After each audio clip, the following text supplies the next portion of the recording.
Well, and to further discuss the election, I want to welcome Arizona Congressman Andy Biggs. Hi, Congressman. Thanks for joining us. Hi, Jen. Good to be with you.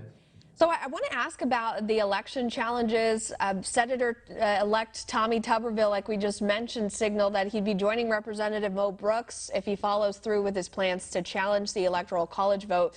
If Tuberville does join, that would mean that Congress would have to debate and then vote on the issue. Do you think a challenge is necessary like that at this point? Yeah, I think so, Jen, and here's why. First of all, in Arizona, there's poised to conduct an actual forensic audit. This is the only state that is even indicated that they'll conduct a forensic audit. That will tell you exactly what happened, whether there was fraud or whether it was pristine, as so many people claim. The reality is these other states, the courts have suppressed the cases that have been filed, not necessarily on the grounds of whether there's a substantive issue or whether there is a factual issue, but instead on latches, which is a kind of arcane idea on timing of the lawsuit and other things. So I think you need to really get there. And if Mo does it and others step in and do it, if we get a senator, then we will at least be allowed to debate this issue. And that hasn't happened for probably 15 years in this Congress, even though 4 years ago, the Democrats, a couple of them stood up on the floor and protested President Trump's electors. And I want to shift gears a bit. We know it's coming down to the wire for Congress to pass a federal spending package. Congress has until midnight on Friday or the government shuts down.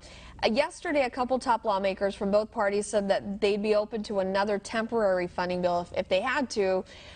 You and some fellow Republicans, though, you recently sent a letter to President Trump urging him to veto the bill. Tell us more about why you want the president to veto a package. Okay, so this package is something that should have been done in September, by the way, in 12 separate bills. They're going to cram all this together, and then they're going to throw the COVID bill on top of it. And Jen, while you and I are talking, K Street lobbyists and Democrats are putting pet projects and expensive toys in this bill. We don't even have all of it yet. But here's some things. We do know that they're going to continue to fund Planned Parenthood, which is against the will of the American people. We do know that they're going to continue to try to slow down the funding for border security and those issues. And that's just a small tip of the iceberg. It's just going to keep going. And not to mention, they're way above the caps on the limitation on spending where we should be. And they don't even want to have a serious discussion about that. And we're going to be ended up somewhere probably north of $30 trillion in national debt because of this bill. And so that's why myself and others wrote the letter to the president saying you really ought to veto this bill. This looks a lot like the 2018 deal. And that's just how simple, without getting into the weeds on all this, Jen. And here's the other thing. They're going to give us the actual bill, the actual document, which will be thousands of pages. And then they'll say, we're going to vote on it within just a few hours. And that's the way this place doesn't work. It's dysfunctional. Right. You wouldn't have enough time to comb through everything. And we've seen this happen before. It's not new.